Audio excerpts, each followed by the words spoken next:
En un video anterior diseñé una versión mejorada del clásico módulo TP4056, que permitía cargar baterías al doble de corriente y ofreciendo una eficiencia mucho mayor, y en las tarjetas se los dejo por si aún no lo han visto. Sin embargo, sentí que necesitaba más corriente para cargar unas baterías LiPo que se utilizarán en un proyecto que tal vez traiga al canal, así que decidí volver a diseñar otro que puede llegar hasta 3.5 amperios de corriente de carga, utiliza puerto USB tipo C e integra una vasta cantidad de protecciones que listaré más adelante. Este es el diagrama esquemático. Lo encuentran en la carpeta del proyecto junto con todos los demás archivos en la descripción del video. Y utilizando este diagrama, diseñé y fabriqué esta PCB, y en este caso en concreto pedí que llegara ensamblada directamente desde la fábrica, por lo que no tuve que soldar ningún componente. Si desean aprender a hacer un pedido de PCBs con ensamblaje, déjenmelo en los comentarios y hago un tutorial enfocado a cómo realizarlo. Pero si desean la PCB sin componentes y ustedes mismos soldarla, el proceso que deben seguir es el siguiente.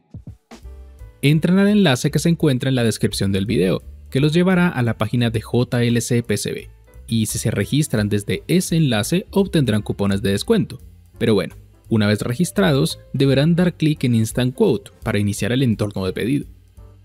Ahora cargan el archivo Gerber del proyecto a la página, que también se encuentra en la carpeta del proyecto, y en mi caso lo arrastro directamente.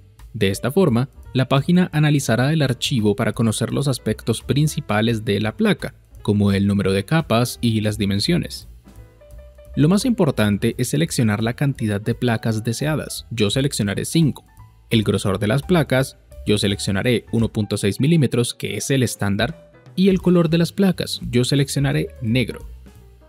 Por último, seleccionamos que deseamos especificar la ubicación del número de orden, para que quede justo debajo de un inductor y no sea visible. Y ya solo resta guardar el carrito e introducir la información de envío y facturación. Gracias JLC PCB por patrocinar este video. Ahora sí, vamos a explicar el diagrama esquemático con todo detalle. La tensión, como lo mencioné antes, llega desde un puerto USB tipo C, pero para bien o para mal, según el caso de cada uno, no utiliza Power Delivery, por lo que seguimos trabajando con 5 voltios. Y eso nos permite agregar unos pads para traer la tensión desde una fuente de 5 voltios de otro tipo, y el rango de tensión de entrada según la hoja de datos de un integrado que veremos en breve va desde 4.8 hasta 5.5 voltios. Por si se lo preguntaban, estos resistores le indican a la fuente que deseo configurar el puerto USB como una carga de alta corriente, y así puedo sacar 5 voltios y hasta 3 amperios sin ningún problema. El corazón de este circuito es el FP8208A, que es un cargador de baterías Li-ion o LiPo síncrono, y solo requiere unos cuantos componentes externos para funcionar.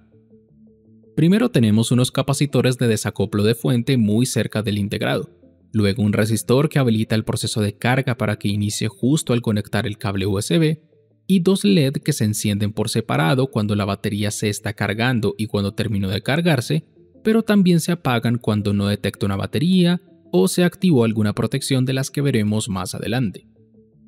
El TP4056 también tiene la siguiente funcionalidad, pero siempre está desactivada, y para mi proyecto personal decidí integrarla, y es la posibilidad de medir la temperatura en la batería utilizando un termistor NTC, es decir, un resistor que varía su valor con respecto a la temperatura, por lo que, usando un divisor de tensión previamente calculado para un termistor típico y comercial, es decir, uno que ofrece una resistencia de 10 kiloohmios para 25 grados Celsius, si la temperatura baja por debajo de menos 17 grados Celsius o sube por encima de 62 grados Celsius, el proceso de carga se detiene y se le indica al usuario con ambos LED apagados. Si no se desea utilizar esta funcionalidad, se puede soldar un resistor de 10 kiloohmios fijo donde debería ir el termistor, para que el circuito detecte que siempre estamos a 25 grados Celsius. O más sencillo y tal como dice la hoja de datos, podemos retirar R7 y R9 y soldar un jumper a los 2 pines donde debería ir el termistor, para así llevar a tierra este pin y decirle al circuito integrado que no se desea usar la medición de temperatura. Para ajustar la corriente de carga, y en esto el TP4056 sí tiene ventaja y ya explico por qué, usamos un resistor de bajo valor, un resistor shunt. y la corriente de carga se calcula con esta fórmula. Sin embargo, para configurar esta corriente en el TP4056, también cambiábamos el valor de un resistor, sí, pero no debía ser de potencia, porque la corriente no pasaba a través de él. En cambio, en este circuito sí lo hace, y por eso tiene que utilizar un empaquetado que pueda soportar la potencia disipada por ese resistor. En este caso seleccioné uno en empaquetado 1210. Al conectar el puerto USB, sin ninguna protección se activa, el LED rojo se enciende y el ciclo de carga inicia. Si la tensión en la batería es menor a 2.9 voltios, será cargada con una corriente aproximada de 1/10 de la corriente de carga programada, y una vez superada esta tensión, cargará a la corriente programada.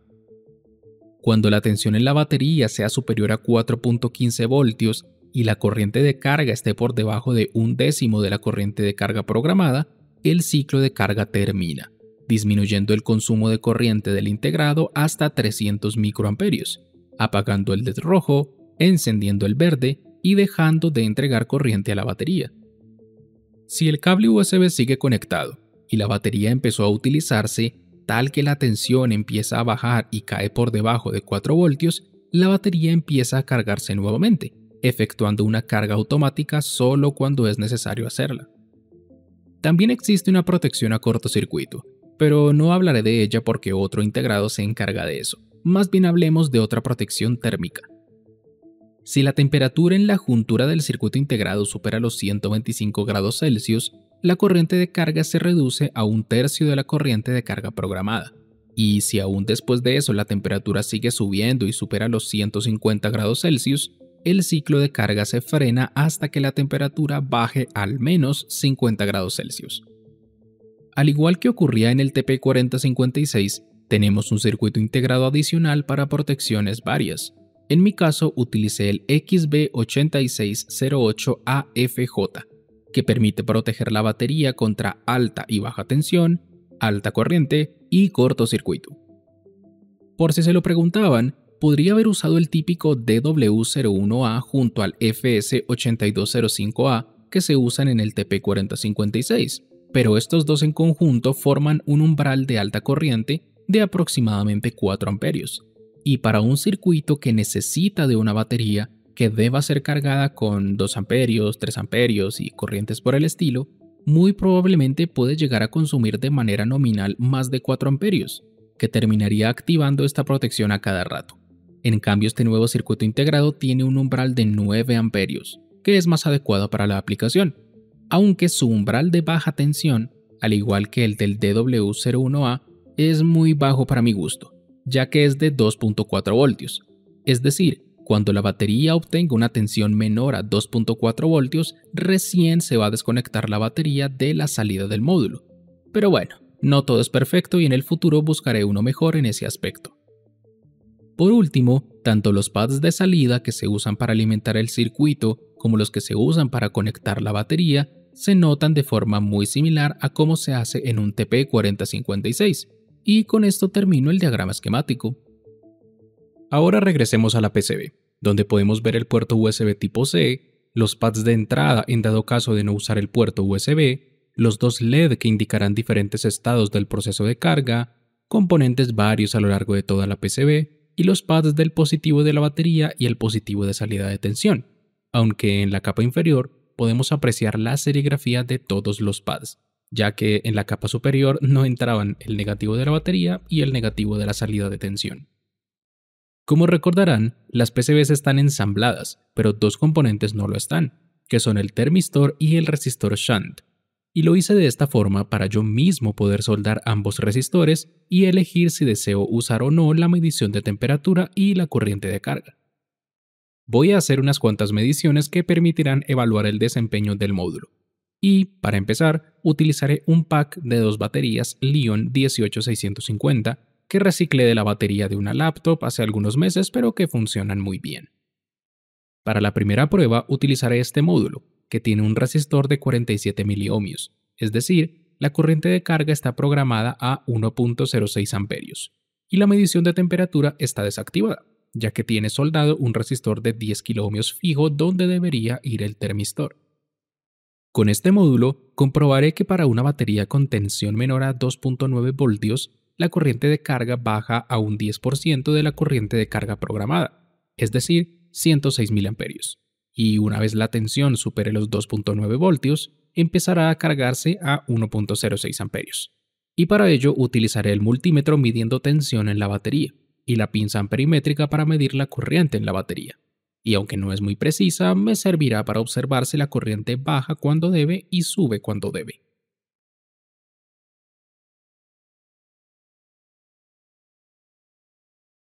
Bien, al parecer esta función funciona correctamente. Continuemos.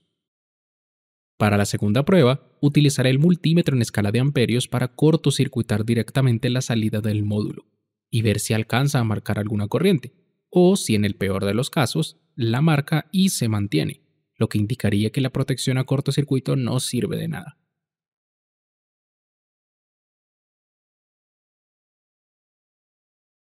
Al igual que antes, esta función parece funcionar correctamente. Continuemos. Para la tercera prueba utilizaré este módulo, que tiene dos resistores de 47 miliohmios en paralelo, lo que se resume en una corriente de carga de 2.13 amperios. Y esta vez sí estoy utilizando el termistor. En esta prueba analizaré qué ocurre con la corriente de carga cuando acerco la llama de un encendedor al termistor, que debería detener el proceso de carga, y esto debería observarse con ambos LEDs apagados. Por lo visto, esta función también parece funcionar correctamente. Continuemos. La cuarta prueba involucraría medir la temperatura sobre el circuito integrado principal y también medir la eficiencia del módulo. Todo esto para diferentes corrientes de carga. Sin embargo, tengo pensado hacer un video dedicado exclusivamente a comparar en estos aspectos muchos módulos de carga de baterías que encontramos en el mercado. Y claro, no me olvidaré de este módulo ni del primero que hice hace unos años, así que les quedo a deber esas pruebas. Aún así, y de momento, les puedo decir que el módulo cumplió con mis expectativas con las pruebas anteriores, que los resistores de los LED recomiendo que sean de un valor más alto porque el brillo que tienen estos LEDs es muy alto para mi gusto, y que para una corriente de carga de 3 amperios alcanzó una temperatura relativamente alta, que no puedo decir exactamente cuánta porque en este momento no tengo forma de medirla, por lo que tendremos que esperar hasta el video comparativo para realmente medir la temperatura y eficiencia de la mejor forma posible. Pero de que el módulo funciona, funciona. Luego analizaremos qué tan bien funciona comparado con las demás opciones que tenemos en el mercado. Y solo me queda decirles que les habló Juan de Mundo Electrónica, les agradezco por ver este video y les recomiendo seguirme en todas mis redes sociales para aprender más electrónica. Chaito.